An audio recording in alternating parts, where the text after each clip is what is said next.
పార్టీని వదులుకోవడం మాకు అందరూ కూడా బాధాకరంగా ఉన్నది. 4 దశాబ్దాల ప్రజా జీవితం కాంగ్రెస్ పార్టీతో అనుబంధం ఇది కొనసాగాలని కోరుకుంటున్నాను చెప్పింది.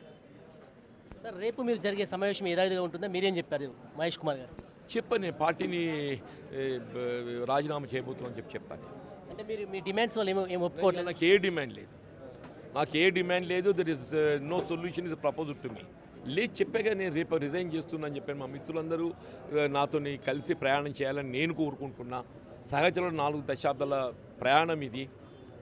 నేను సరే వాళ్ళ కష్టాలలో ఉన్న నేను నా నిర్ణయం ఏదైతున్నదో మరి నాకు తోడు నిలవాలని చెప్పాను కూడా నా మిత్రులు సహచరులు అందరినీ కూడా నేను కోరుకుంటున్నా.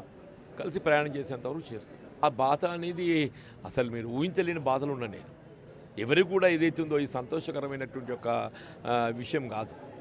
4 దశాబ్దాల అనుబంధం కలిగి ఉన్న పార్టీని వదులుకోవడం అనేది ఎవరికి కూడా ఆహ్వానించదగ్గ పరిణామం కాదు.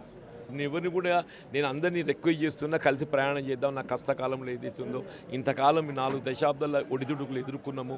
ఓ ఎన్నిక గెలిచిన ఓడినా కలిసి ప్రయాణం చేసినాము. ఇప్పుడు ఏదైతుందో కొంత ఇబ్బందికరమైన అంశం సమస్య ఉత్పన్నం కాబోతుంది. వాళ్ళ యొక్క తోడు వాళ్ళ యొక్క సహచర్యం కావాలని కోరుకున్నా. టుమారో రాజీనామా తర్వాత మీరు గ్రామానికి వెళ్ళి ఏం అన్యాయం జరిగిందో ప్రజలకు వివరించే ప్రయత్నం చేస్తారా? డెఫినెట్గా నేను గ్రామాల పర్యటన చేద్దామనే ఒక ఆలోచన ఉన్నది.